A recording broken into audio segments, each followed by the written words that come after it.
शीर्षक राजा शेर और खामोश कछुआ। बहुत समय पहले की बात है। एक घना और विशाल जंगल था जहां तरह तरह के जानवर रहते थे। उस जंगल का राजा था शेर वीर सिंह, ताकतवर, तेज और गर्व से भरा हुआ। वीर सिंह को अपनी ताकत पर बहुत घमंड था। वह अक्सर कहा करता, इस जंगल में मुझसे ज्यादा शक्तिशाली कोई नहीं, जो तेज है वही महान है। जंगल के जानवर उससे डरते थे। लेकिन उसी जंगल में एक छोटा सा कछुआ भी रहता था। नाम था धीरू। धीरू न तेज था न ऊंची आवाज में बोलता था। वह बस अपना काम करता, धीरे चलता और हर बात को ध्यान से समझता। कई जानवर उसका मजाक उड़ाते थे।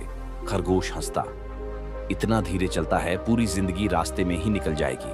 हिरण कहता, दुनिया तेज लोगों की है, कछुए की नहीं। धीरू कुछ नहीं कहता, बस मुस्कुरा देता। संकट की शुरुआत एक साल जंगल में भयानक सूखा पड़ गया। नदियां सूखने लगीं, तालाबों में दरारें पड़ गईं, जानवर परेशान हो गए। राजा शेर ने सभा बुलाई। उसने दहाड़ते हुए कहा, जो भी पानी ढूंढ लाएगा उसे इनाम मिलेगा। तेज जानवर तुरंत दौड़ पड़े, हिरण, घोड़ा, चीता, खरगोश। लेकिन दिन बीत गए, कोई पानी नहीं मिला। राजा शेर का गुस्सा बढ़ता गया।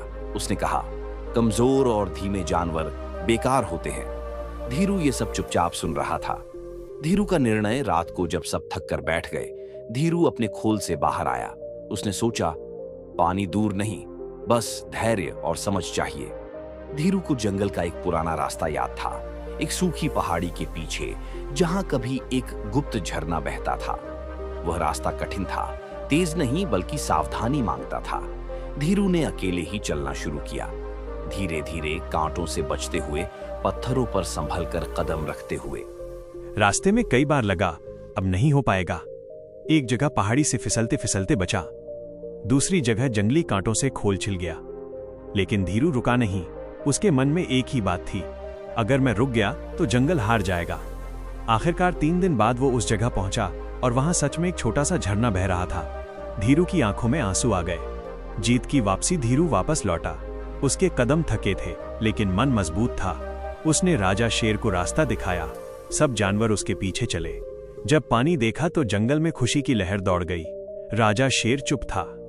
पहली बार राजा का पश्चाताप। शेर ने धीरू से कहा, मैंने हमेशा ताकत को महान समझा, लेकिन आज समझ आया, धैर्य, बुद्धि और जिम्मेदारी असल ताकत है। उसने सबके सामने सिर झुकाया।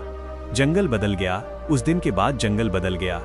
अब धीमे चलने वालों को भी सम्मान मिला, खामोश रहने वालों को भी सुना जाने लगा। और धीरू, वो आज भी धीरे चलता है, लेकिन अब पूरा जंगल उसकी राह देखता है। गहरी सीख। मॉरल, तेज होना महान नहीं, सही होना महान है। घमंड ताकत को कमजोरी बना देता है। जो खामोशी से जिम्मेदारी निभाता है वही सच्चा नेता होता है।